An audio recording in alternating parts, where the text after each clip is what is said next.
You're watching America Trends. I'm Mary Burt-Godwin, and I love having our next guest on the show, and she's in studio today. She has joined us down here at Loft 100 Studios, Creative Director and Content Strategist of Strut Communications, Gabriella Layne-Avery. Welcome back to America Trends. Thank you for always having me. So happy to be back. You're just a ray of light, and you have so much information, and we love having you on the show. Thank you. Yeah, thanks for making the drive. And because Zoom is great, Yeah. but in person is better. Yes, definitely better. So there's so many things I want to talk to you about. First, I think you just had an anniversary for, was it 4 years? Yes, 4 years of business. That's so awesome. Congratulations. Thank you. You know, to go out and do it on your own, it's like having the idea, can I do this? Mm-hmm. And then you kind of maybe, I don't know if you stumbled at all in the beginning. I'd like to hear about that, actually. Yeah. You know, were you at a point ever, you know, where was the, I shouldn't do this. This just is not going to work out for me. Oh my gosh. It honestly, it happened at the very beginning because I was fired from my job. Okay.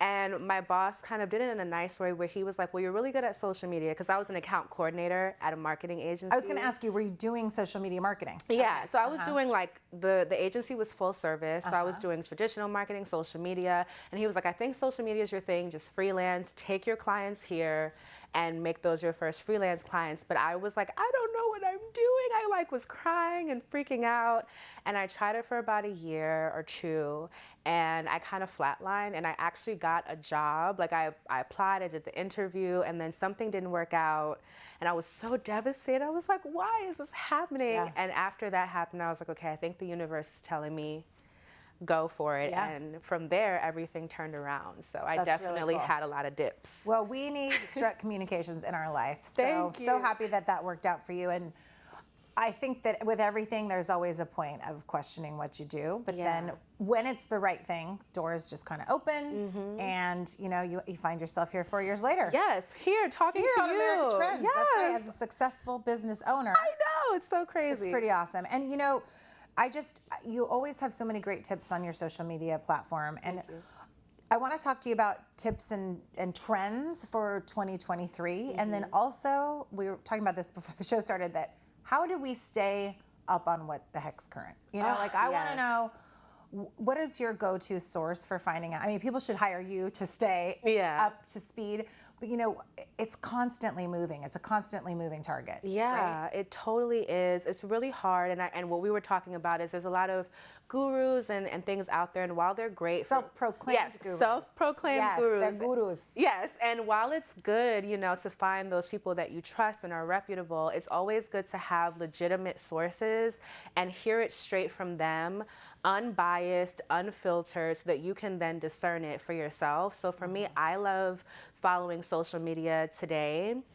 which is a news site, and they're very straightforward. They'll be like, this is a new feature coming out. This is what Instagram is doing. And they're not getting paid from anybody. Exactly. Social Media Examiner is one that I used to pay attention to, that they put on Social Media Marketing World. Yeah. And they get, you know, I know that Facebook and insiders at all these different places or social media platforms actually have sources that connect with them to give them what's going on, and they get beta testing on things a lot. So it's good to go to those kind of people. I agree, because they're just being straightforward. They're giving you the information. They're not sensationalizing it, because, for example, recently Adam Masori said, you know, we might have jumped the gun, you know, going straight on Instagram with full video. So now we're going to equal it out a little bit. Now everyone's like, stop doing reels, stop doing videos, go back to pictures. And it's like, that's not what they said. Exactly. So it's like really good to go to traditional news, just like you would for any other type of news. So I want to talk about that, because I do remember them coming out and saying, it's not quite pictures anymore, video,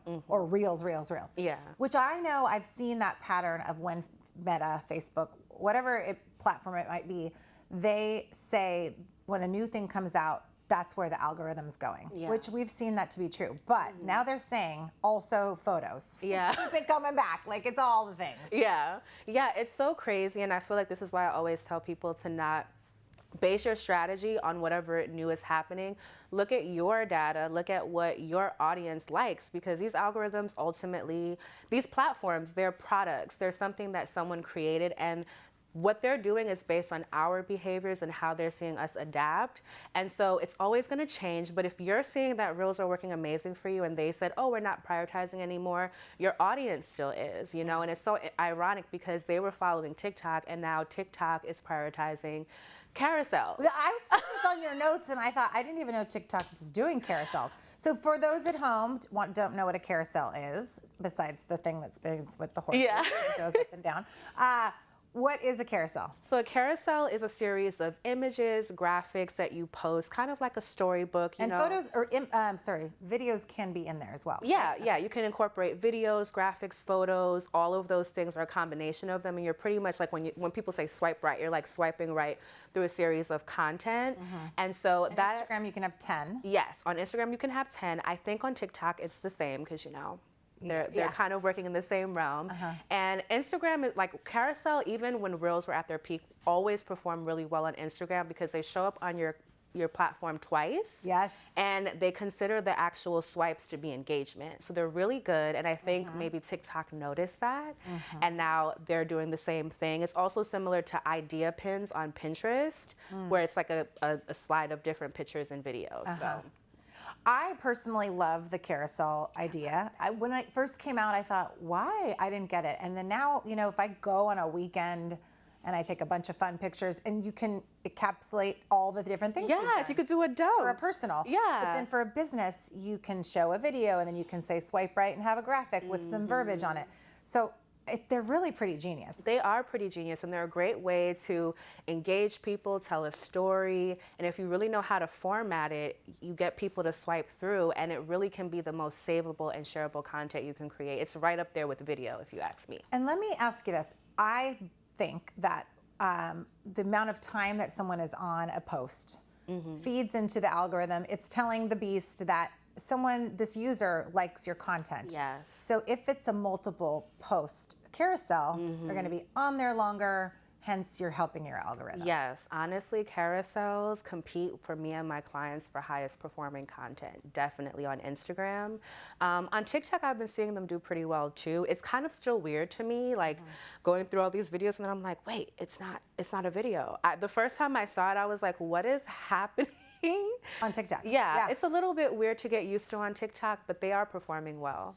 Okay, I'm gonna have to do some research. I mean, I'm not really on there for business at all. We do have an account for one of the areas of our business, but someone else mans it. So I'm gonna have Smart to go lady. do some, I know, because it's just not my wheelhouse. Yeah. So I need a younger millennial to jump in there. Or Yeah. I don't know what Gen it is. Z. Gen Z, I think he's jump in there.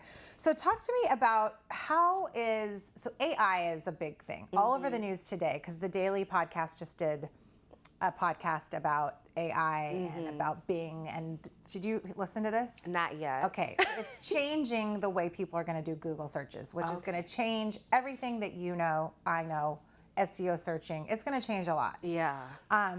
So ChatGPT, is this something that companies can be using, and how do they use it for social media? Yes, so I was a little hesitant with AI at first because I just feel like social media is so human-centric, right? It's about connecting and understanding inside jokes and It's supposed nuances. to be authentic. You can't be using a robot to do it. Exactly. Yeah. But I think that what I personally love about it is that it kind of, if you have like an organization or a company where a lot of your content is education-based, it kind of helps you to skip that research part, because if you just tell it, give me 5 tips about how to write a caption on social media, it'll write that out. It like has all this information from all these different sources, puts it together for you, and you can sell it like, say this in a Beyonce voice or say this in whoever's tone of voice, and it'll do it. It is really freaky. That was also on a daily podcast, podcast that I listened to, but I haven't gone and tried it out yet. Yeah. Does it cost money to? Right now it's free, and I don't know if you saw, but Canva also has an AI feature now too. It's called Canva Magic Write. Okay. So just like ChatGPT, you can use it on Canva, which is a graphic design tool online, and you can just use it and automatically design it, which is so Wait. Back this up. Back this train up. So tell me what you can do, because I use Canva. Yeah. You can put in. Yes. I want a black and white, you could give the hex codes for something. So you can tell it what you want it to say, and then you can like change the templates that they already have. So you can't quite yet tell it how to design it and everything, but you can use it. Probably. Yeah, that's probably tomorrow. next. Imagine like, give me a black and white poster that says social media is awesome, and it'll just like do it. That'll be amazing. Not yet, but it's very similar to ChatGPT. Give it to me in all the ratios for Snapchat, TikTok, Twitter, and because then that's the next step. At that point, I'm almost out of the job. I know. Well, that's the scary part about this ChatGPT and then being in all of these things is it's really going to change the face of what people do for businesses because, I don't know, it's still early on in the process as everything is, but it's changing dramatically. So we've got to take a break in a little bit, but we are here talking with Gabriella Layne-Avery. We call her Gabby, right? We're down with the Gabby now. We're closer. I think you've been on the show 3 or 4 times. I've been on here enough times for you to call me Gabby, okay, for sure. I think so. Creative Director and Content Strategist at Strut Communications. You can find her at strutcommunications.com, at Strut Communications on social media. So many fun tips on her Instagram, so go check her out and stick around for more with Gabby right after this quick break.